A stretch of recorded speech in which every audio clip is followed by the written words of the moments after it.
Dear Sangha, today is the 29th of November 2012, and we are in the Assembly of Stars Meditation Hall of the Dharma Nectar Temple, Lower Hamlet, in our winter retreat.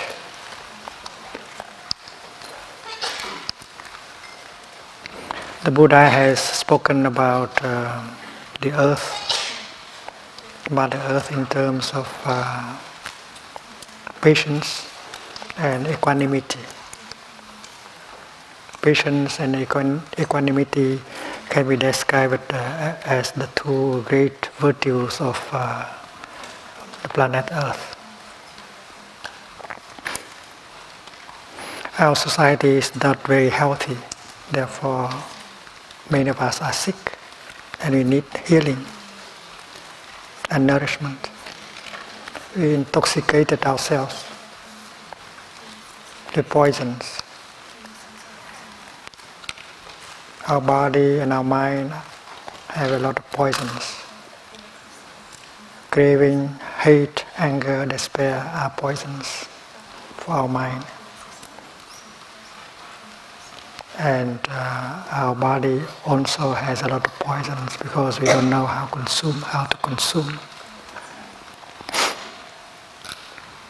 But Mother Earth has a power to heal herself, has the capacity to heal herself, and has the capacity to help us heal if we know how to take refuge in her.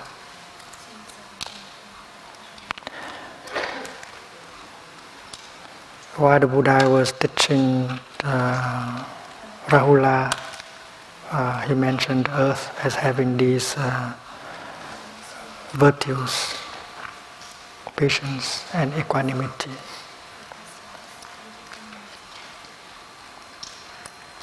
If needed, and then Mother Earth can spend 1 million years or 10 million years in order to heal herself. She is not in a hurry.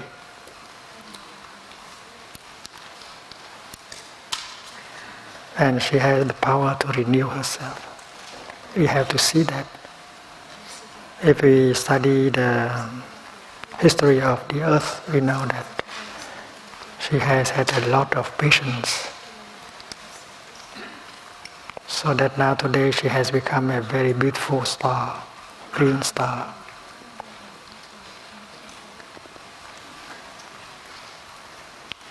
And when we walk, we are aware that the earth is holding our steps. But Mother Earth is not just below, under our feet. Mother Earth is inside of us.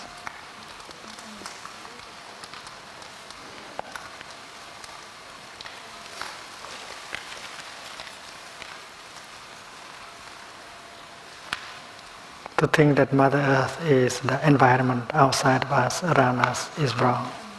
Mother Earth is inside of us. And we don't need to die in order to go back to Mother Earth. We are back. We are already in Mother Earth.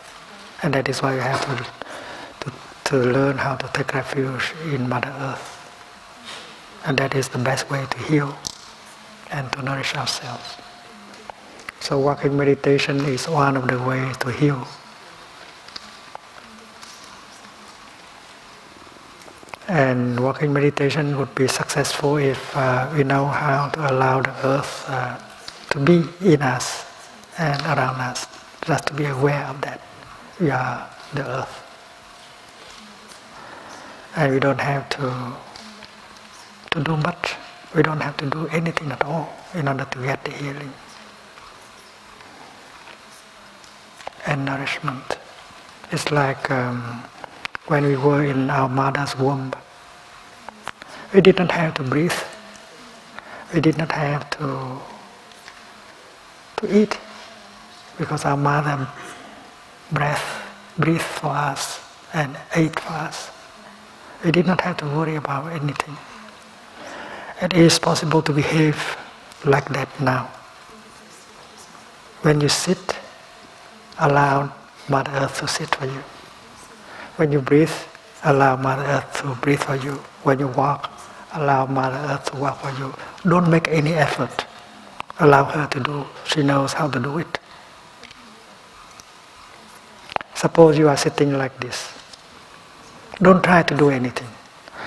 Don't try to fight in order to sit. Don't try to breathe in and breathe out.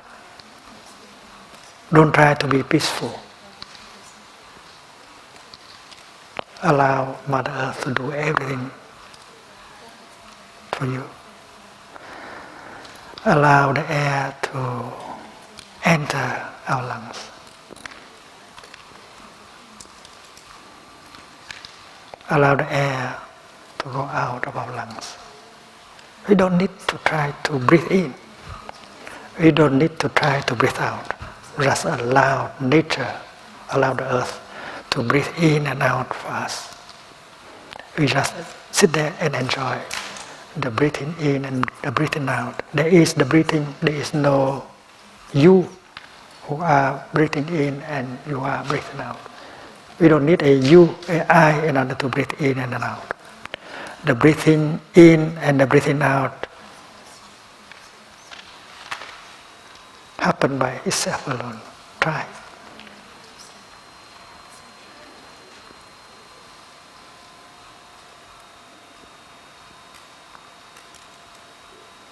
Do you have to do anything?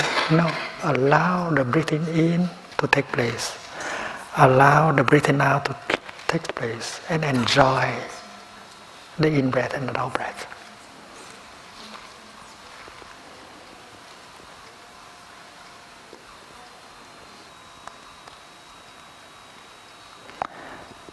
And if we do like that, allow our body to relax totally. You don't have to strive. You don't have to make an effort. Behave like the embryo, the fetus in the womb of the mother. Allow your mother to do everything for you. To breathe, to eat, to drink. And this is possible now if you know how to take refuge in Mother Earth. She's a great Bodhisattva. She is the mother of all the Buddhas. All Bodhisattvas, all saints. Shakyamuni is her son. Jesus Christ is also her son. And we are also her sons and daughters. And we have to learn how to take refuge in her and allow her to continue to do everything for us. We don't need to do anything at all.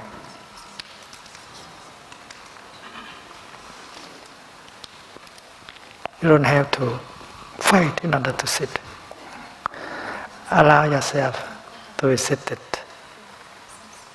Allow yourself to be yourself. Don't do anything.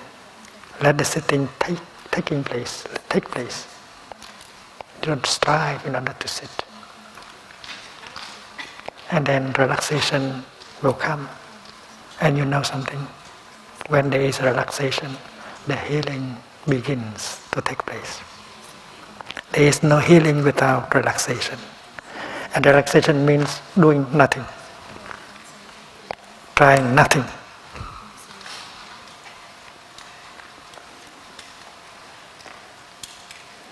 So why it is breathing in, it's not you who are breathing in. Why it is breathing in, you just enjoy. You say, healing is taking place, healing is taking place. When it is breathing out, you say, healing is taking place. Allow your body to renew herself, to heal herself, to be nourished. This is the practice of non-practice. Hành như vô hành, hành vô hành hành, practicing the non-practice.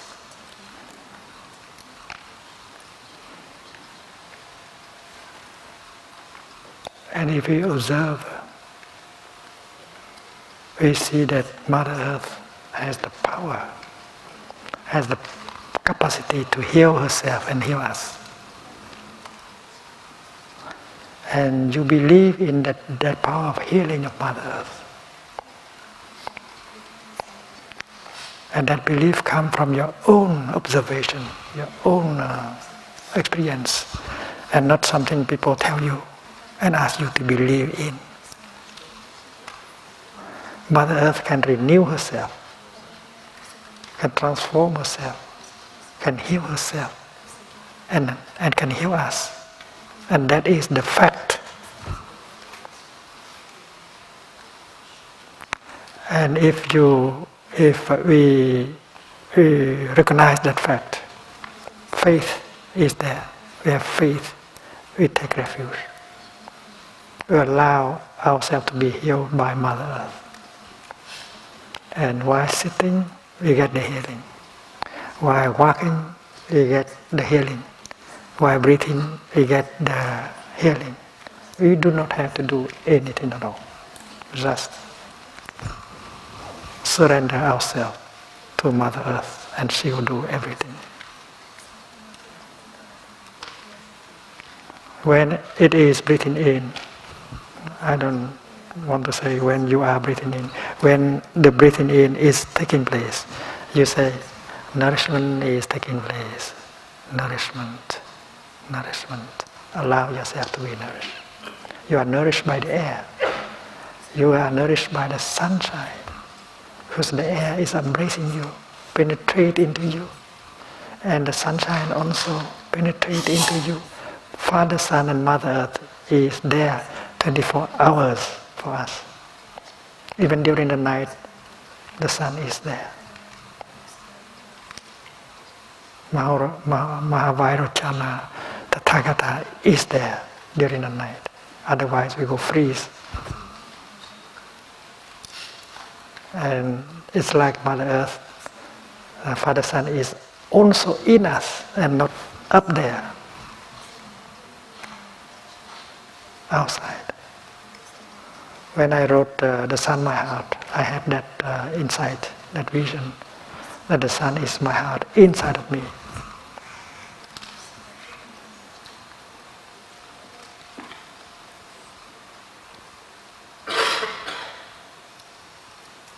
So if we know the practice of non-practice, we don't have to strive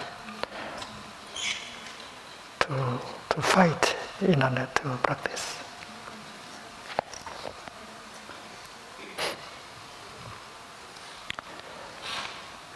We know that the healing could be difficult if you don't allow your body to heal. You don't allow your mind to heal. You believe that you need a lot of medicine.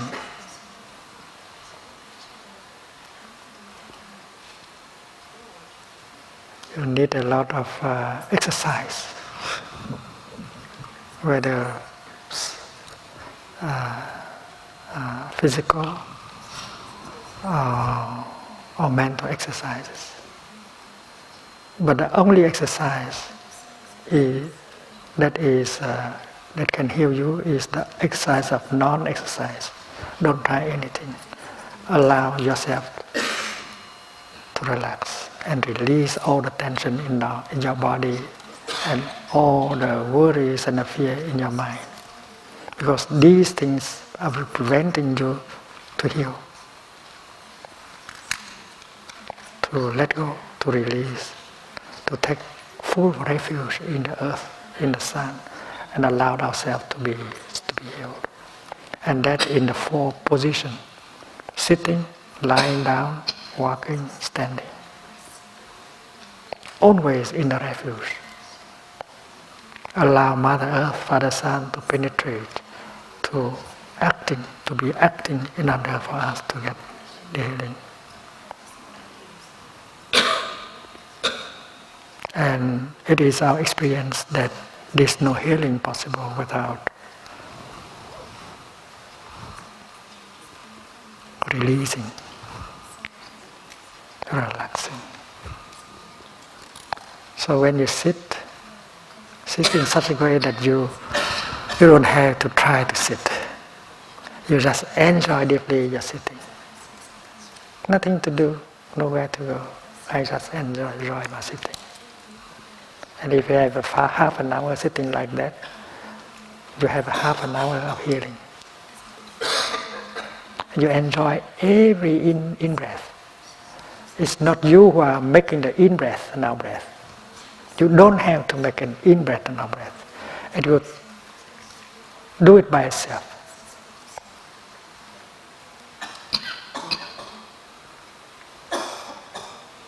The in-breath does not need a self in order to happen.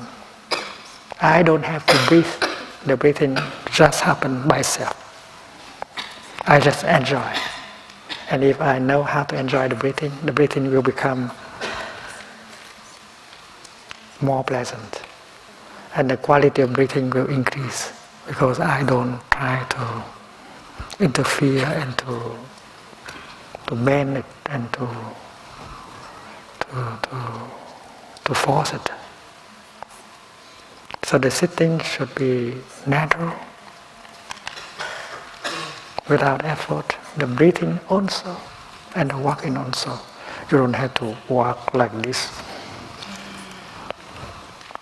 You allow yourself to walk. Don't try to walk. The walking will take place without you.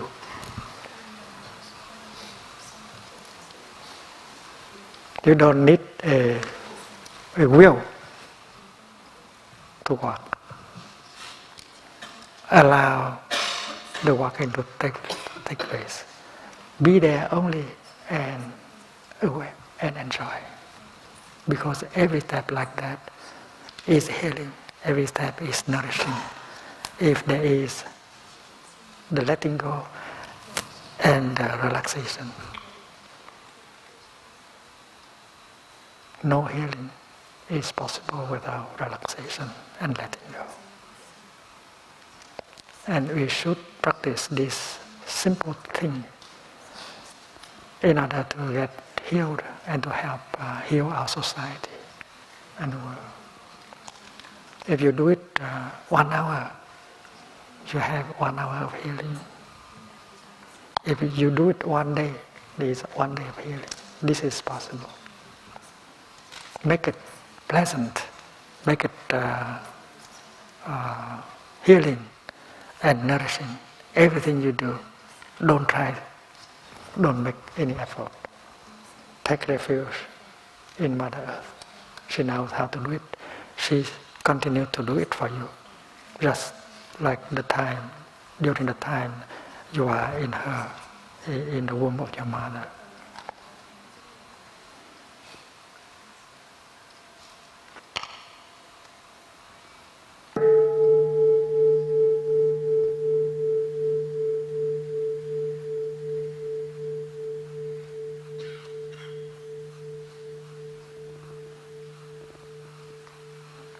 Tomorrow some of us will leave Plum Village, but we can always bring that practice home and continue the practice of healing and nourishment. And we can help members of our families and our community to get the healing at the same time.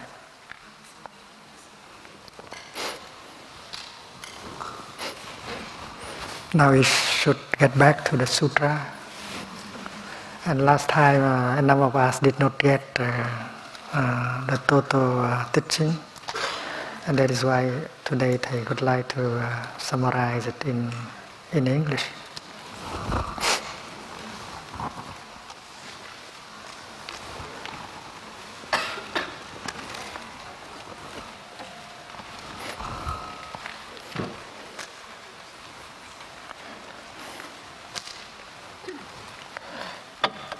We know that there is a dimension of reality called the historical dimension.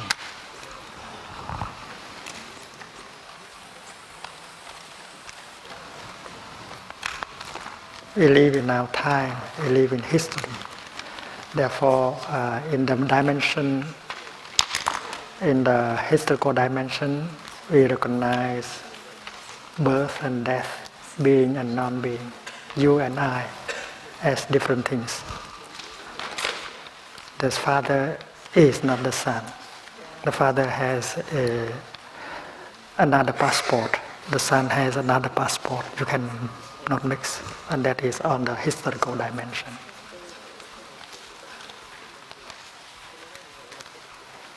The left is not the right. The above is not the below, and that is what happened in the historical dimension.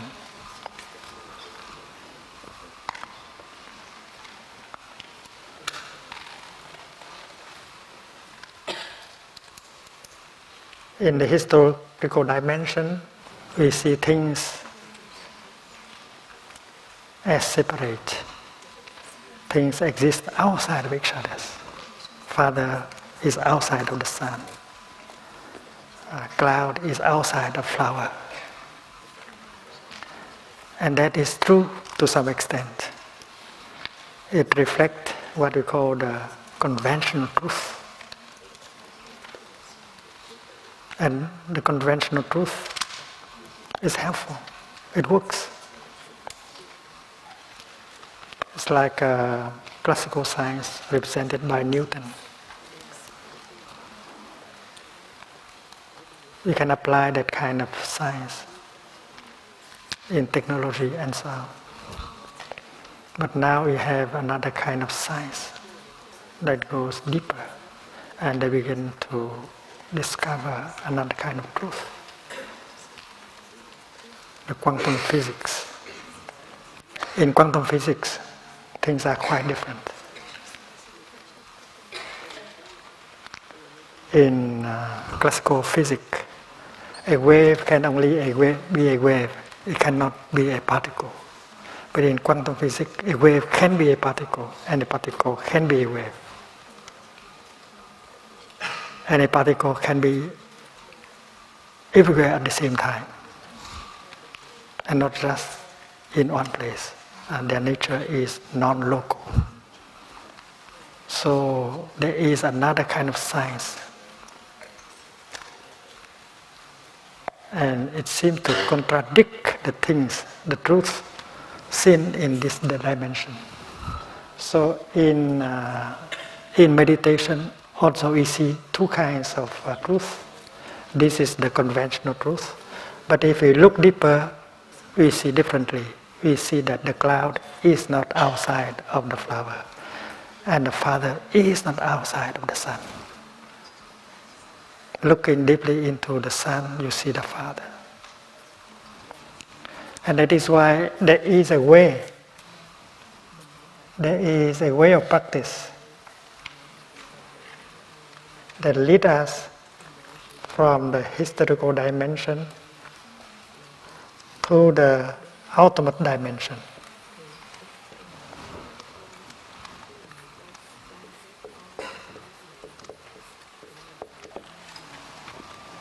Historical dimension, ultimate dimension.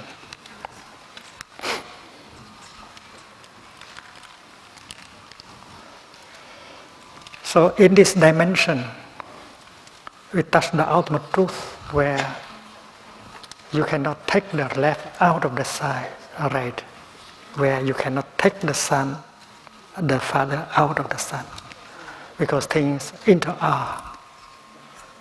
We, in order to understand, to touch this ultimate dimension, we have to learn how to release the notions that we use in this level of conventional truth. And what the Buddha said concerning the genesis of the world is very simple. He did not say that the world is created by God. He said that the world comes because of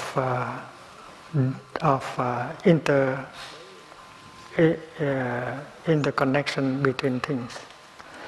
And what he said is thứ hữu tất bị hữu. This is because that is.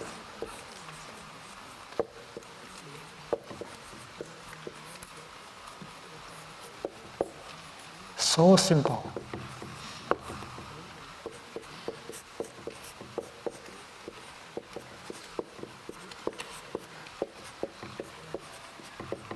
And this is the teaching of Genesis in Buddhism. If you ask how the world come to be, and then the Buddha say, this is because that is. And in Plum Village we have a very simple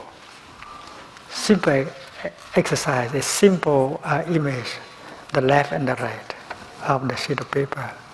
The left cannot be by itself alone. The left has to lean on the right in order to be, and the right has to lean on the left in order to be. They are connected. Without the left, there is no right. Without the right, there is no left. So this is because that is. So simple. And the same thing is true with above, below, and Father and Son, and flower and cloud, everything. So the Buddha was using notions in the ultimate dimension. He said there is this and there is that. In the beginning that is a discrimination because this is not that.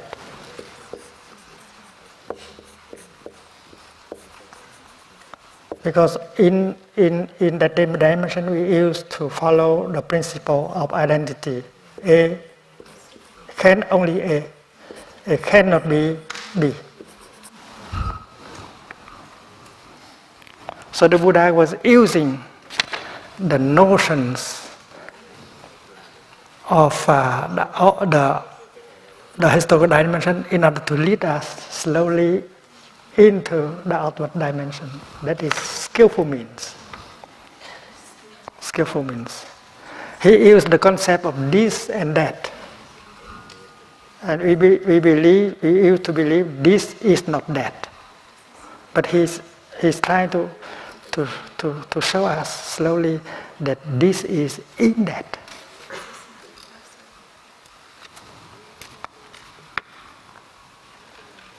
And then he is also using the notion of being and non-being. But using this and that, being and non-being, in order to lead us to a dimension where this and that are one, are inside each other. And the notion of being and non-being can be removed. So this is the teaching of conditioned Genesis, the teaching of inter-arising, co-arising.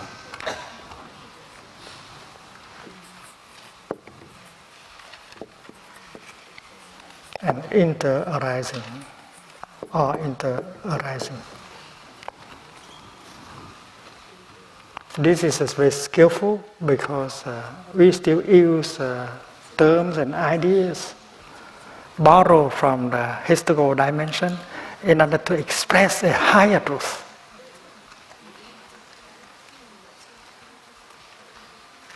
Called Paramartha.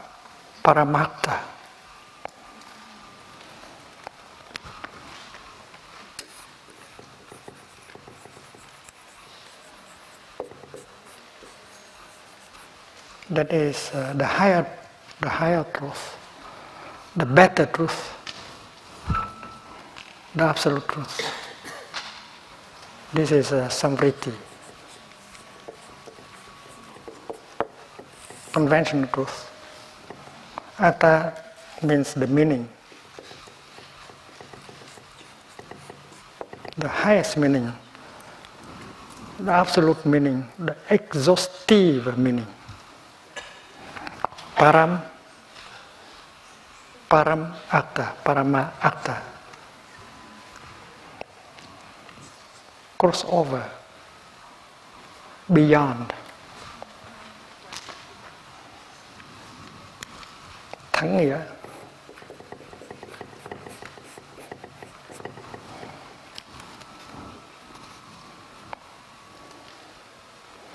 So this is a good teaching, using notions and concepts in order to help us releasing notions and concepts. So this teaching has the power to connect us with the ultimate truth. And that is why all the teaching presented here, all meditation that we use in order to touch the ultimate reality should be conducive to the ultimate truth. Because there are two kinds of truth, conventional and ultimate. And the teaching has to be careful, has to be conform to this direction, leading us slowly to the ultimate dimension. And that is why this is the best teaching, the best practice of meditation, because it is conducive to the ultimate truth. It can connect us with the ultimate truth.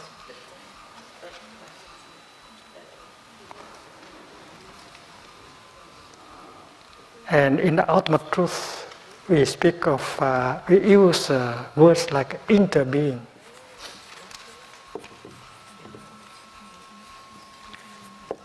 or emptiness.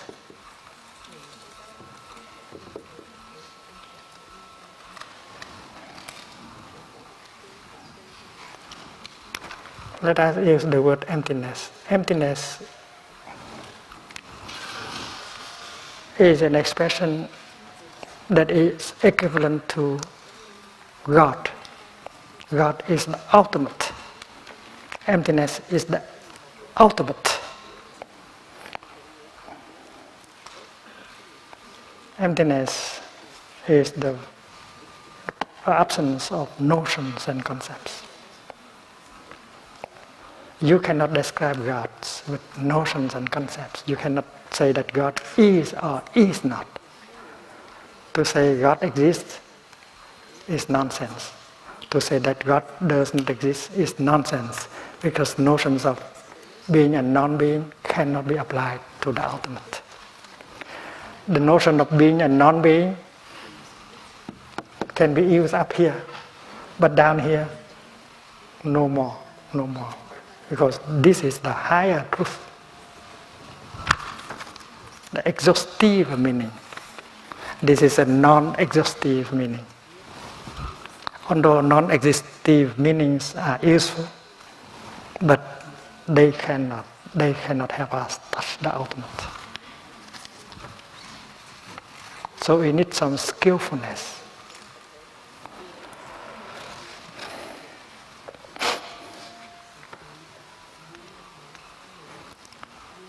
The term interbeing is skillful, because it still uses the word being.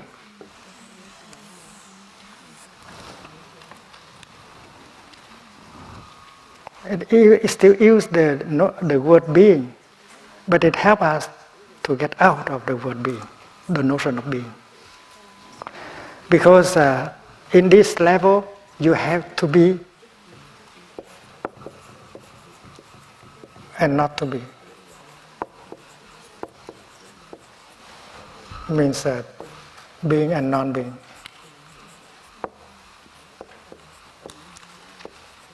As a pair of opposite.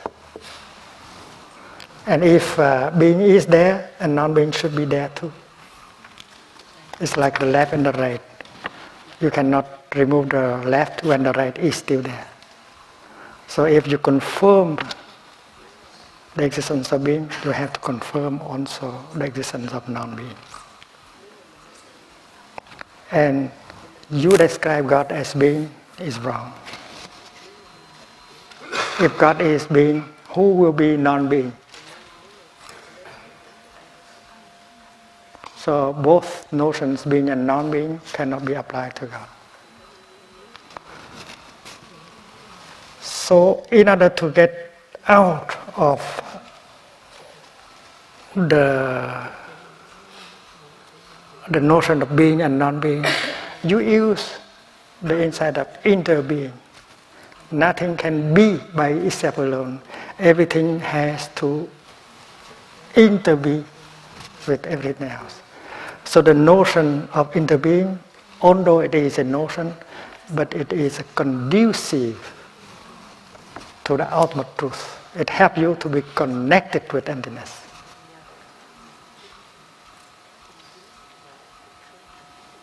Interbeing means you cannot be by yourself alone. This is because that is. You can only interbeing. And interbeing is a kind of insight, is a kind of notion that can help you to get the insight that will free you from the notion of being and non-being. Interbeing can connect the conventional truth to the ultimate truth. So it is conducive to emptiness. So the teaching of co-arising,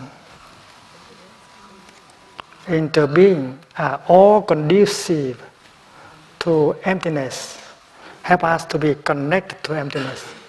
But there are teachings that can only be used here and cannot help us connect down here. There are the teaching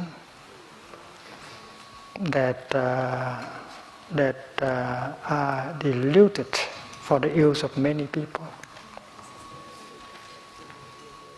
because the capacity of touching the ultimate truth is very weak, and that is why they have to make use of the conventional truth teaching. It's like in Buddhism, in the Buddhist teaching, if you touch the reality of non-self, of no self, and then you understand rebirth,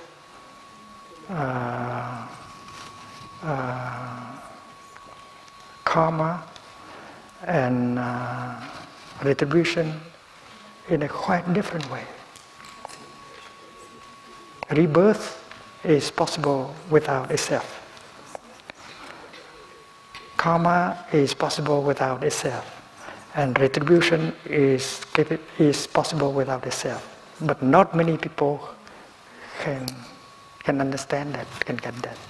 And that is why many of the Buddhists still believe in a self, need a self in order to understand the teaching of rebirth. There is a soul, there is living principles that inhabit a body, and when the body disintegrates, it comes out and go into another body. So that is a self.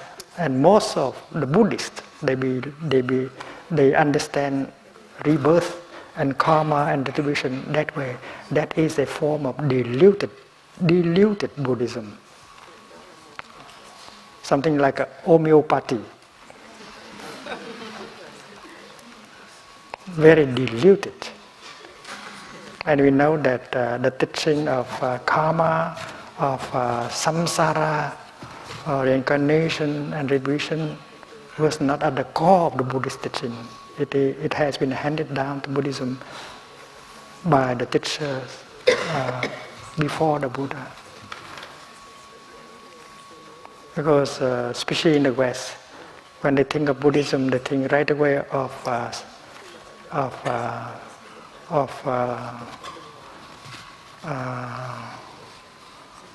reincarnation, transmigration, dharma, karma, and retribution. But that is not the cream of the Buddhist teaching.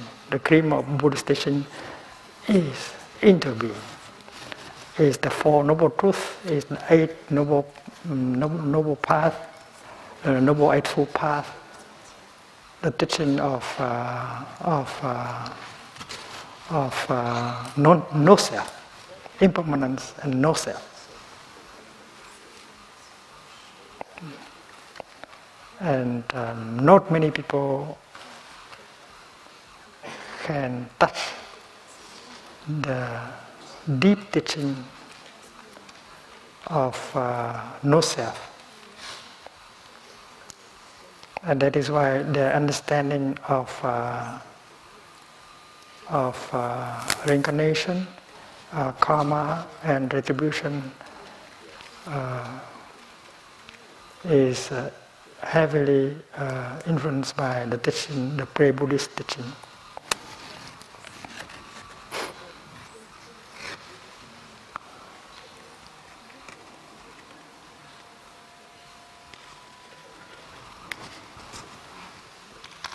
Co-arising,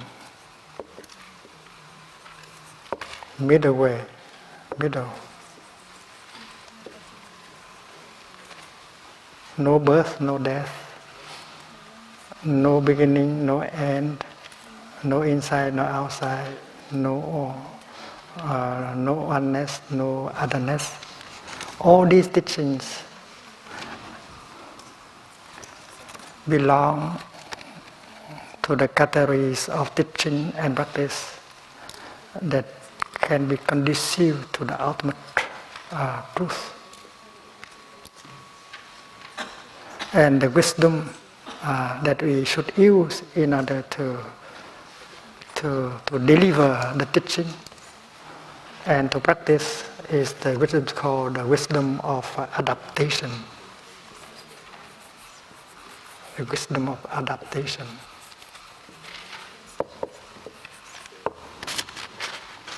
It is tùy thuận trí.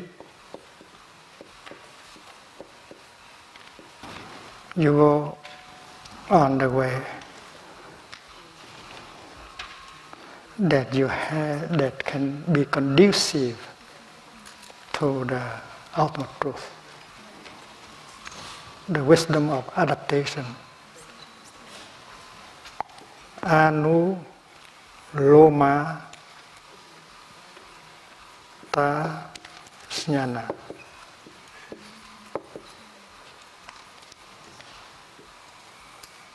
This is adaptation. This is wisdom. We need the wisdom of adaptation. We need the wisdom of conformity, because this teaching, this practice should help us to be conformed, to be connected with the ultimate truth.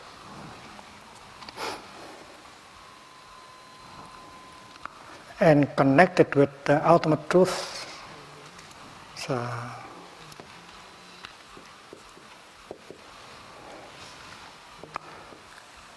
connected with emptiness. Tương ưng means connected with emptiness. So you deliver a kind of teaching that can adapt, that can help yourself to be connected with the ultimate truth represented by emptiness.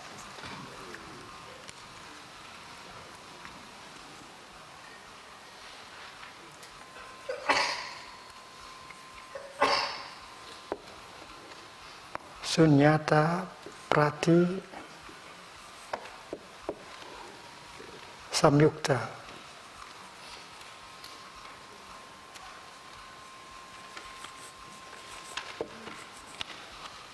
Prati Samyukta is connected with. Sunyata is emptiness, connected with emptiness. The kind of wisdom called wisdom of adaptation or wisdom of conformity that help you to connect with emptiness.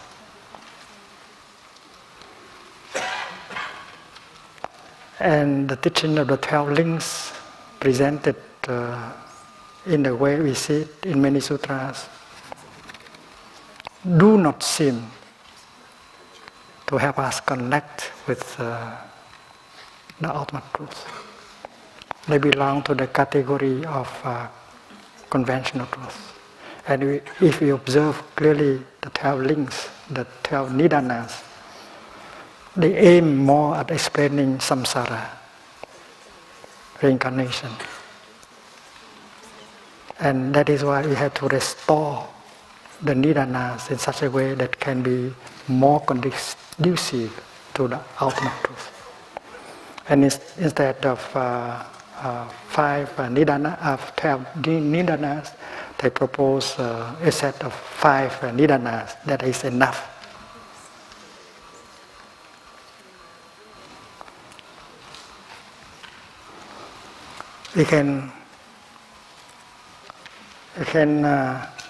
It's okay to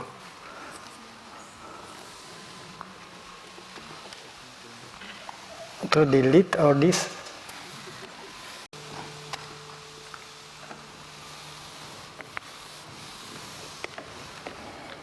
The 12 nidanas begin with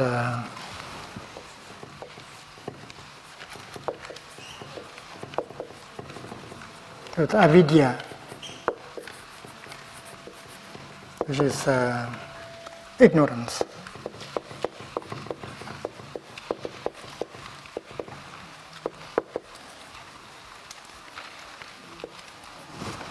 Delusion.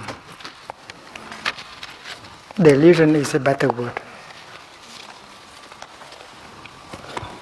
Let me see. I have to try to find the right word.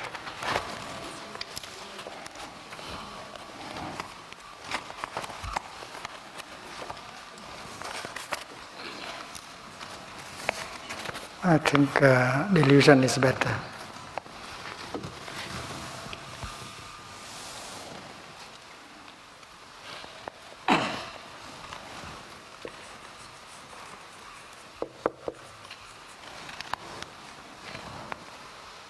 Wrong perceptions.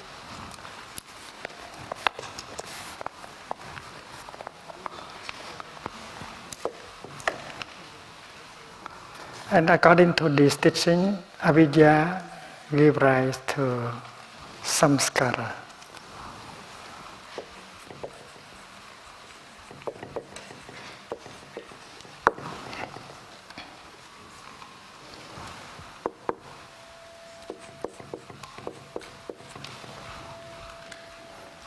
And there are efforts to translate the word samskara. And there are people who say that impulses is the word. Impulses or action.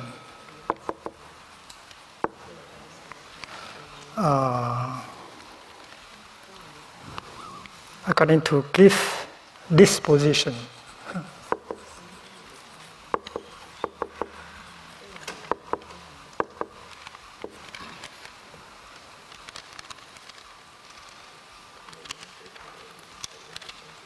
Action here is like a nghiệp, karma. And if we speak about karma, there will be 3 kinds of action. Action by the body, action by the mouth, and action by the mind.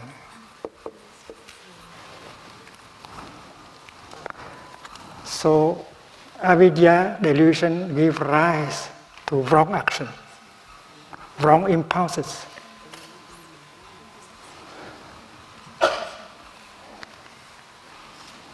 The kind of energy that is blind, and that could bring suffering.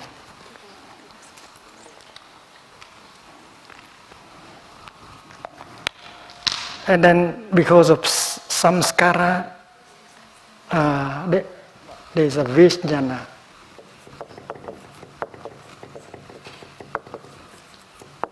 Consciousness.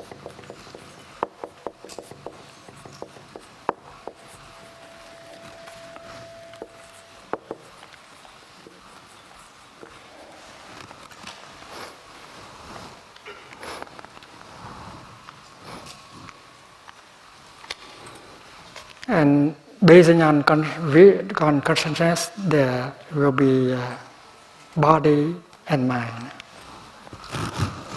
Nama rupa.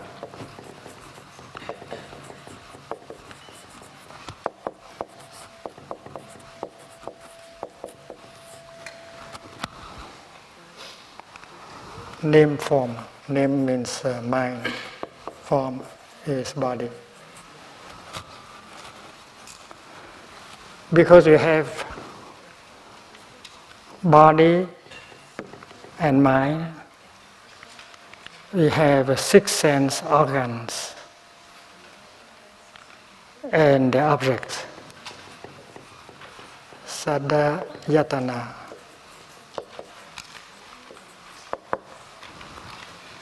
Lục nhập.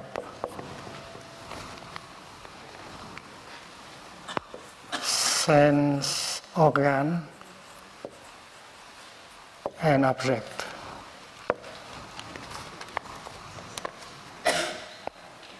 Mental consciousness is one of the 6. And because we have the sense organs and the object, we have contact, sparsha.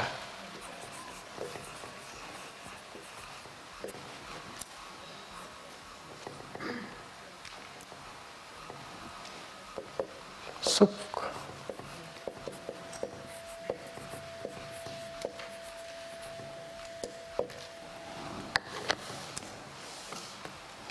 Contact. Touch. And because of the contact, there will be feelings, vedana.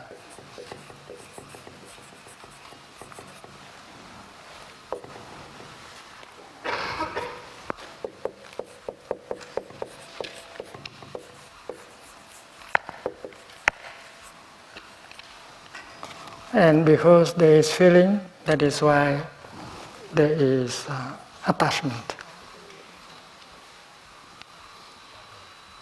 Trishna.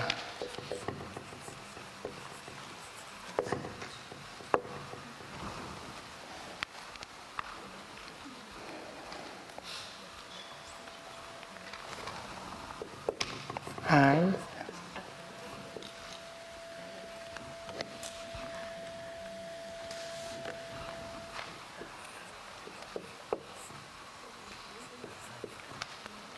Craving. And because you have craving, that is why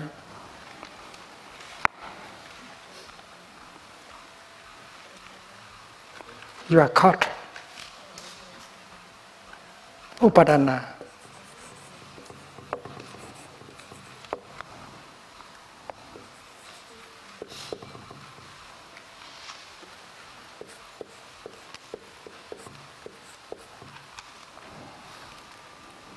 Grasping.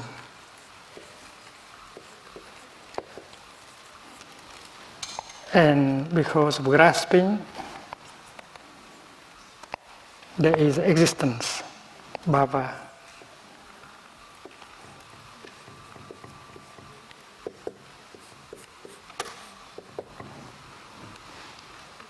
Being. And because there is being, you have to be born.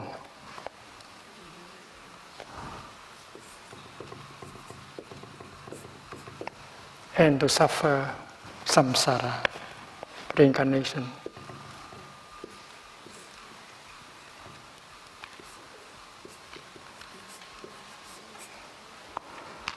And then, because you are born, you have to grow old and die. Jaram.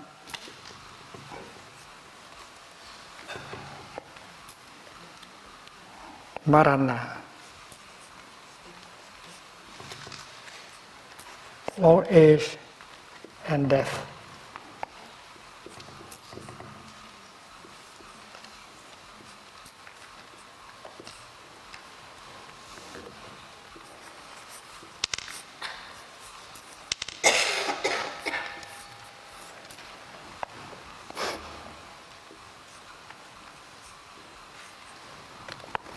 So that is the classical way of presenting the nidanas and of the name 12. But as we study Buddhism, we hear the Buddha speaking of nidanas in different ways.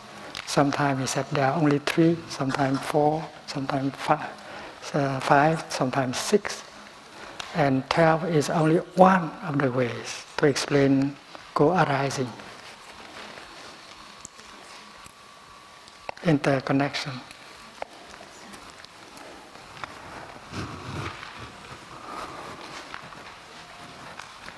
And when Thay was a student in the Buddhist Institute, what he learned is that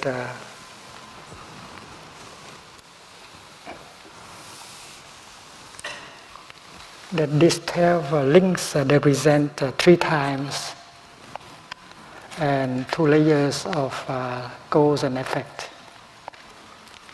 And the first 2 links, the first 2 nidanas belong to the past. Because in the former life, I have got delusion and I have created many actions. And that is why I have to be born to this life. And this life is represented by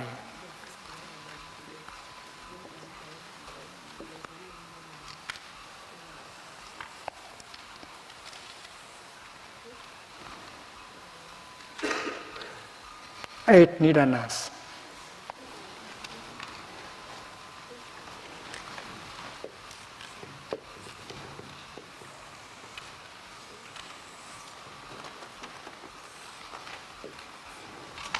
So, consciousness, name, form, sense organs, contact, feeling, craving, grasping,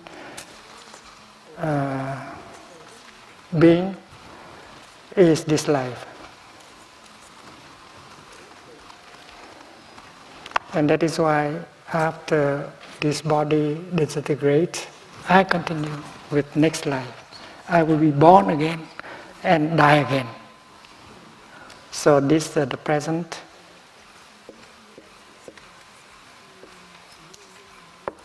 And this is the future.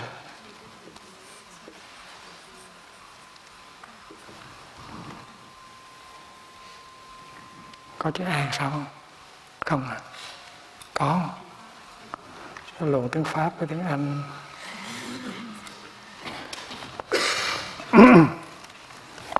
So, as a student in the Buddhist Institute, I learned that the 12 nidanas represent 3 times the past, the present, and the future.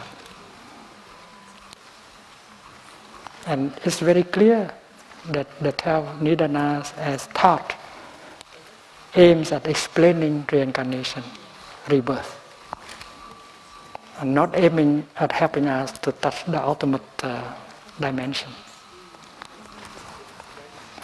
And then, as a student, I also learned that there are 3 layers of cause and effect.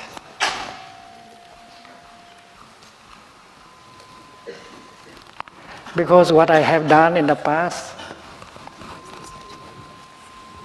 so this is cause,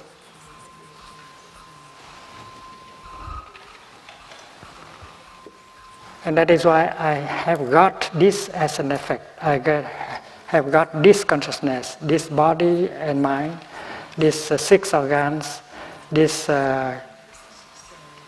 contact and these feelings. So this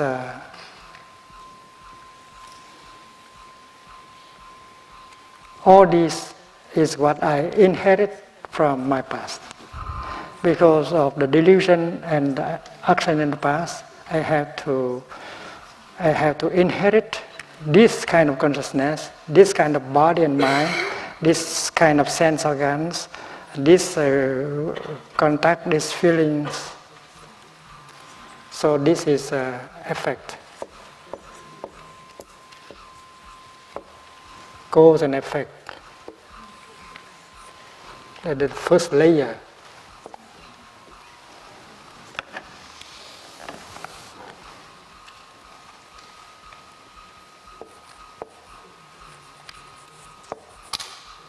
Of cause and effect.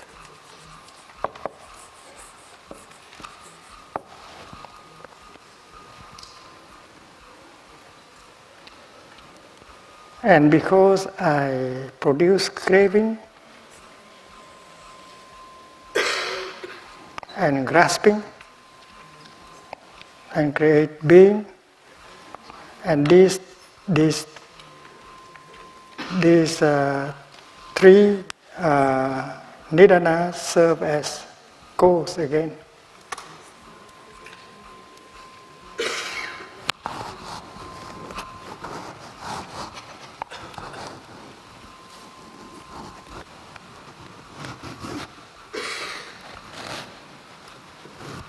Which will lead to the effect of birth and death in the future.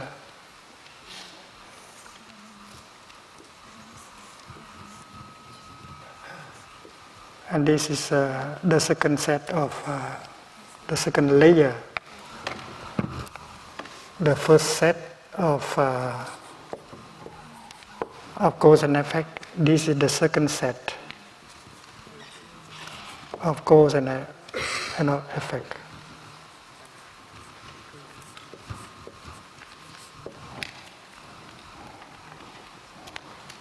So because of delusion and actions in the past, I inherited these 5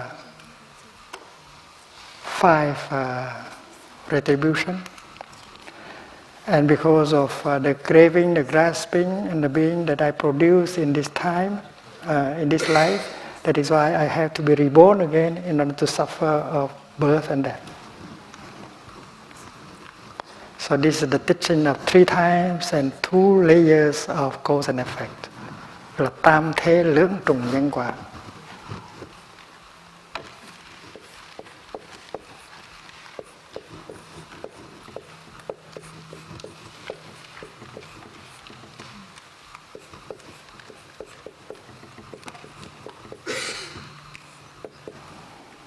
And as a student, I just believe my teacher. And I accept the teaching like that without. But as I continue to learn and to practice, I found out that this teaching is not the teaching that can conduce to the ultimate truth. It can be used only on the level of conventional truth. It helps to explain the mechanism of rebirth. It is diluted Buddhism. It's not Buddhism at its best. Because its aim is not to conduce, to lead us to ultimate truth, but only to explain how the mechanism of rebirth.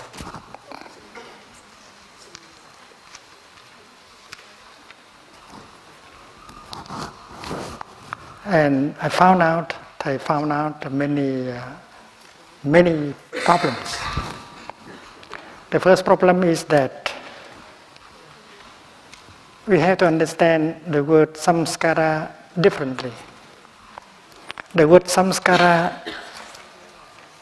the first meaning, the basic meaning is formation. Samskara means phenomena, things, les choses, les phénomènes. Like a flower is a samskara. A tree is a samskara. A body is a samskara. The anger is a samskara. Anything that rely on everything else in order to express itself is a samskara. And that is why the word formation is a very good English word to transform, to translate the word samskara, formation. And we say all formations are impermanence. The flower is a formation because it is made only of non-flower elements. That is the non-flower elements that come together and produce the flower. The flower has no private essence. No, the flower has no own nature. Its existence depends entirely on non-flower elements. And if you remove any of the non-flower element, the flower cannot be there. And a flower is a formation. So the same thing is true with a cloud, with a human being, with a tree, with everything. And everything we see is a formation. And that is the basic meaning, the original meaning of the word samskara. But in this teaching, the word samskara cannot be understood in the same way. So you have to try your best in order to understand what is samskara. And you say that is a kind of impulse, it is a kind of disposition, it's a kind of action. And if action, this is not only the action of the mind, but the action of the body and the mouth. And you see that our body and the mind are only here. Our consciousness are here. So that is why that kind of action, that kind of karma cannot happen before the happening of nama, rupa, and vijnana. So to think of the order,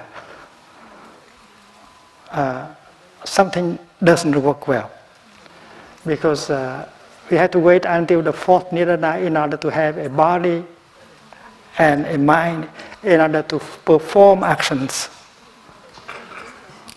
And that is why to interpret samskara as action does not sound very consistent with the teaching. And everyone tries to understand by his or her own way what is the meaning of samskara. But to Thay, samskara just means formations.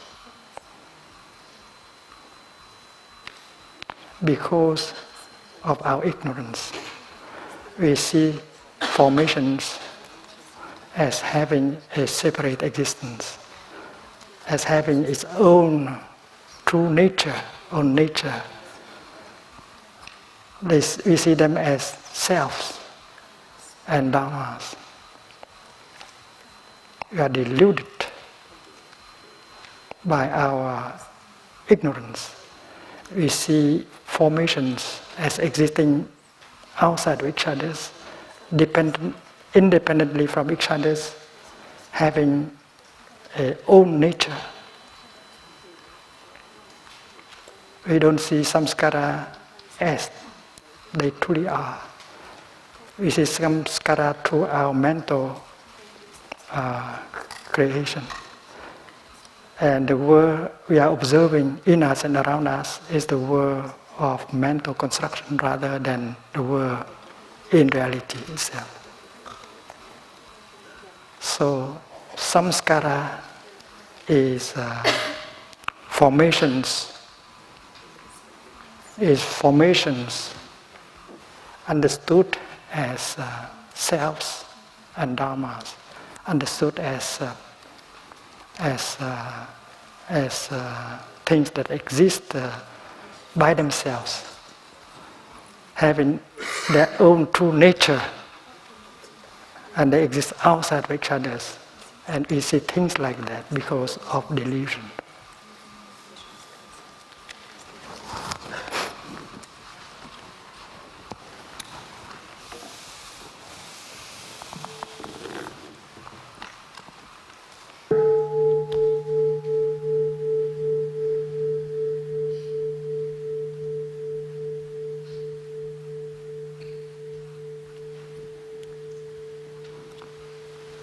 In the case of an enlightened one, a Buddha or a Bodhisattva, delusion is transformed, and when the darkness is not there, the light is there. So in the case of a Buddha, instead of having avidya, he has vidya, means wisdom or insight. And with his wisdom, he still see samskara formation. The Buddha can see the flower. Do you think that the Buddha can see the flower? But the Buddha, when he look at the flower, he see the flower in the light of interconnection, inter-arising, co-arising. He see the flower not as a self, as something that can exist by itself. He can see all things, all formations in the light of co-arising, no self, impermanent. He sees things as they are. He sees formations as they are, namely without self, without permanence. But we also see samskara, but we see formations as having a self. And what belongs to self. We see samskara as permanent, having self, existing outside of each other by themselves. So there are two ways of looking at samskara, the enlightened way and the delusive way. Because we see samskara as having true nature, and that is why that solidify more our delusion. And because of our delusion, we see formation as having separate existence, self and permanence. And the Buddha, because he sees formations as non-self and non-nature, that is why his wisdom is still wisdom, and that with the wisdom he sees formation as they truly are. Yata bhutam, things as they are. You are not deluded. Samskara for us are having self and own nature. Samskara for the Buddha does not have self and impermanence and separate own nature. That is the difference between delusion and wisdom. And that is why we can very well retain the first nidana and second nidana, because that can be conducive to the ultimate truth.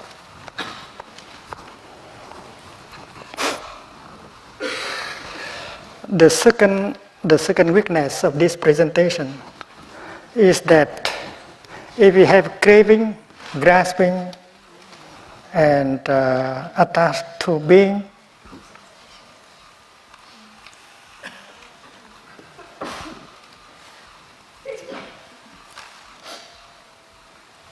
we blame these 5 things as cause. Because we have a consciousness, we have a body and mind, we have the six sense organ, we have contact, we have feeling. That is why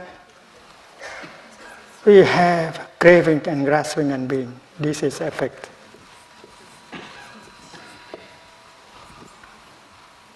And this is the second set of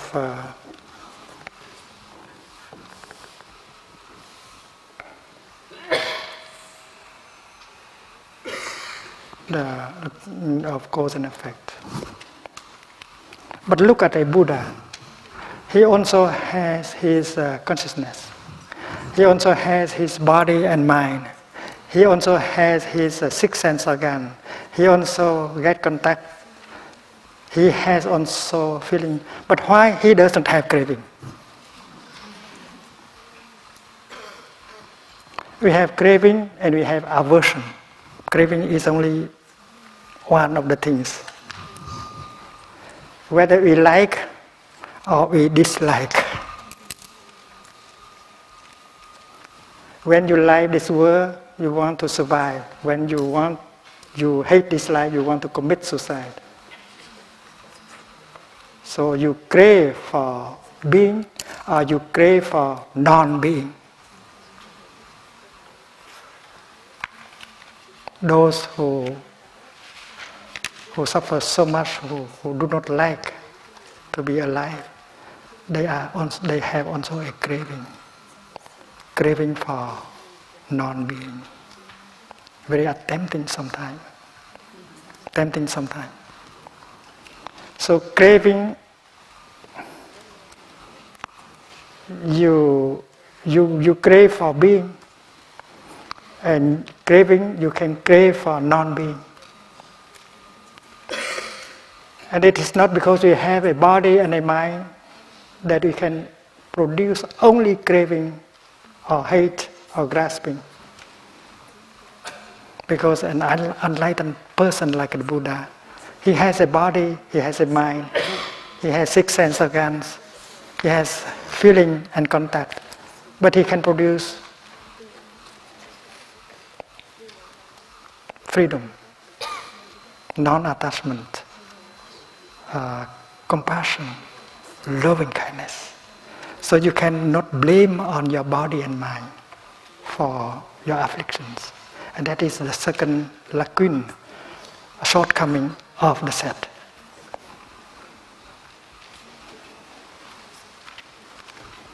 And then the feelings bring either craving or aversion.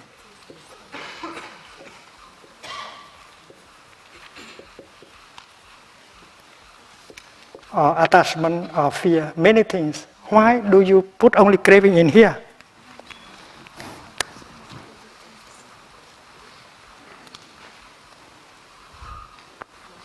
And not to say that if you are an enlightened person, and then contact and feeling can bring about compassion and loving kindness. Because when we see the suffering outside or around me,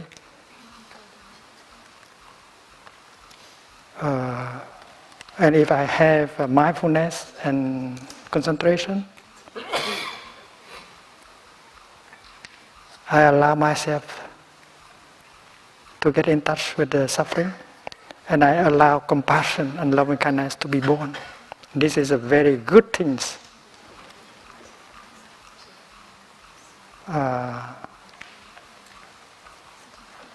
To be allowed to be born.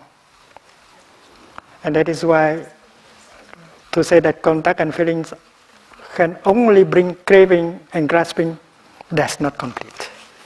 It can bring enlightenment, it can bring understanding, it can bring love. And that is why this set of nidanas aim only at explaining reincarnation, samsara, transmigration, and can be used only on the level of the conventional truth. It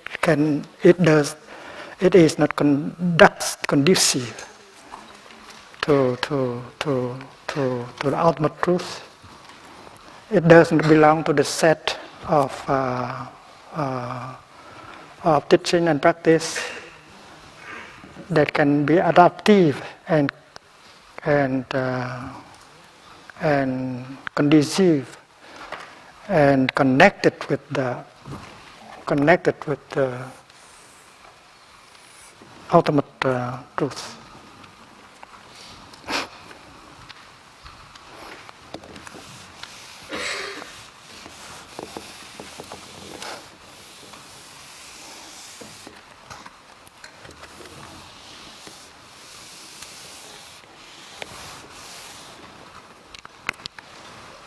So, on this side, you have delusion,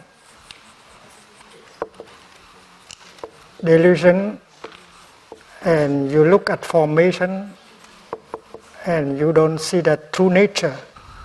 You see formations as having a self-nature, own nature. They are permanent.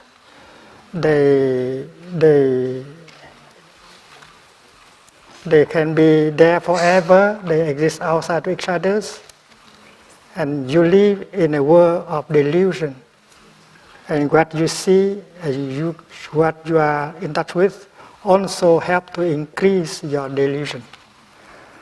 So based on delusion, you see formations like that, and because you see formations like that, it strengthens your delusion. And that is a connection. That is why that is. That is because this is. So it is well connected with emptiness. And when you see things, when you see formations in that way,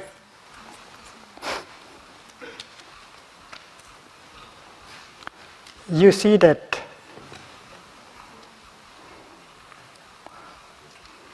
there is birth and death.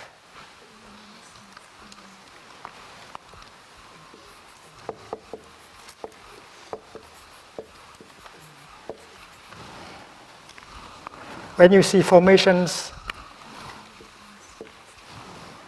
as things that exist outside each other, you can see the beginning, the ending, the inside, the outside, and then you can see the birth and death of formations.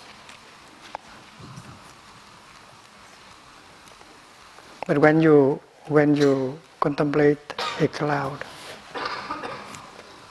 you see that it is possible for a cloud to die. To die means from something you become nothing. And that is not the case of the cloud. A cloud cannot become nothing. A cloud can become snow or rain or ice. So it is impossible for a cloud to die. So with wisdom, the Buddha look at formations. They see that these formations, their true nature is nature of no birth and no death.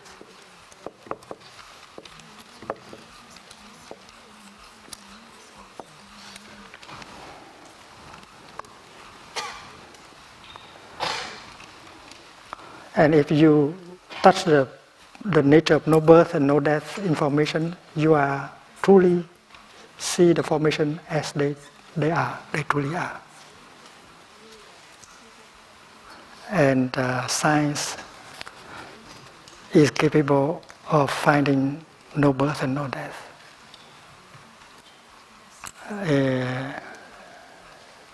The first law of thermodynamics, the law of the conservation of matter and energy, tell us that the nature of matter and energy are the matter of no birth and no death. You cannot create matter. You cannot destroy matter.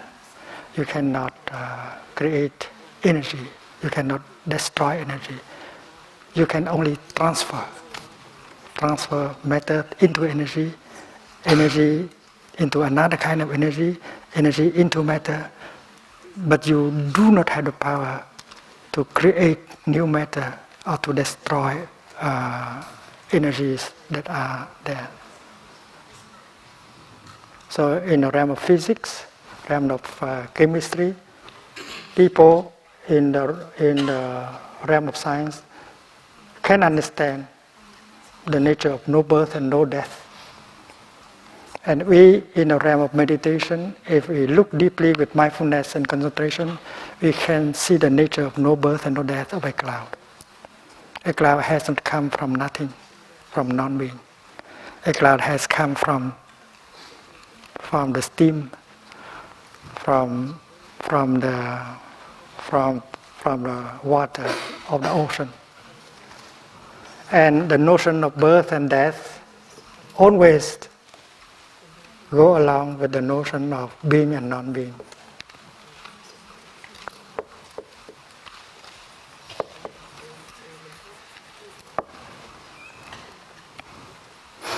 The shortcoming of this presentation is to blame suffering on being.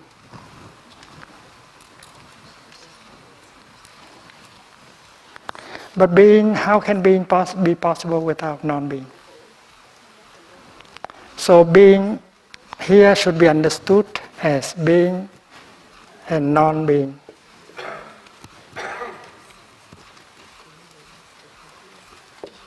In fact, we suffer not because of being, but the notion of being and the notion of non-being.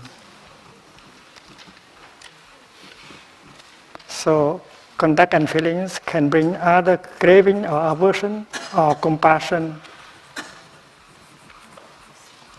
or freedom. It depends how we use these sense organs and contact. So this presentation is not complete. And contact and feeling can give rise to grasping, but also for releasing, and freedom also. So this is not complete. And suffering, because we cling to the notion of being and non-being. We are afraid either of being or we are afraid of non-being. But with wisdom, not only you are free from the notion of birth and death, you are also free from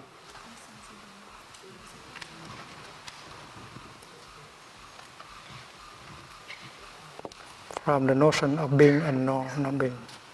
No being, no non-being. So on this level, to be or not to be is the question.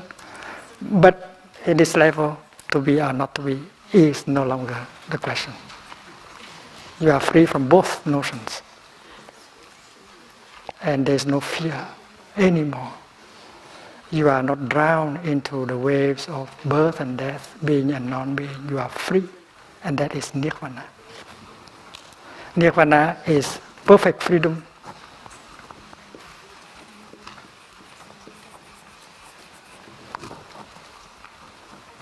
Because the insight of you see formation as they truly are. And these formations, their own nature is no birth and no death, no being and non-being. And with that kind of insight, you enjoy nirvana without fear, without craving. But with delusion, you see formations as self and permanent entities. You see them in the light of birth and death, being and non-being. That is why you navigate always in the realm of samsara. So we need only about 5. 1, 2, 3, 4, 5. 5 nidanas.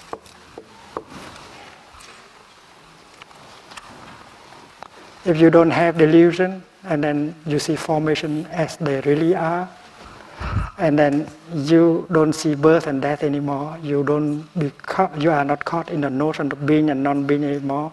And you get out of samsara. You are in nirvana. You don't have to go to nirvana. Nirvana is right there. You have been nirvanized already since the non-beginning.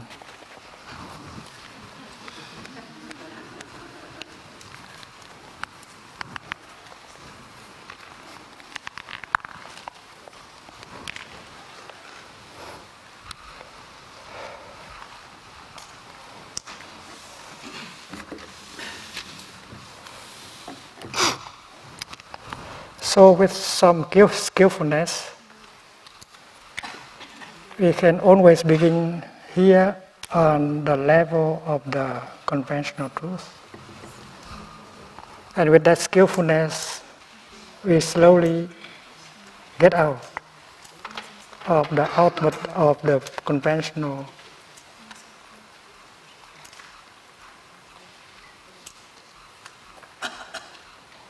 realm of truth. We use the wisdom of adaptation, we use the wisdom of conformity in order to look at things in such a way and to help people to get out slowly of these notions and concepts using the middle way. The middle way is a way that helps you to be free from pairs of opposite, birth and death, being, non-being, inside, outside, object and subject, and so on. It would be very interesting if scientists of our time know how to go the middle way. Because many of them are still asking questions like, why? What is the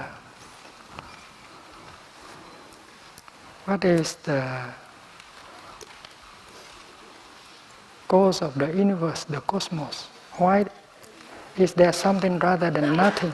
So they are still caught in these notions of beginning, ending, being and non-being. The wisdom of adaptation, the wisdom of conformity help us to practice and to offer the practice in a way that help us to be connected with the ultimate dimension represented by E, emptiness.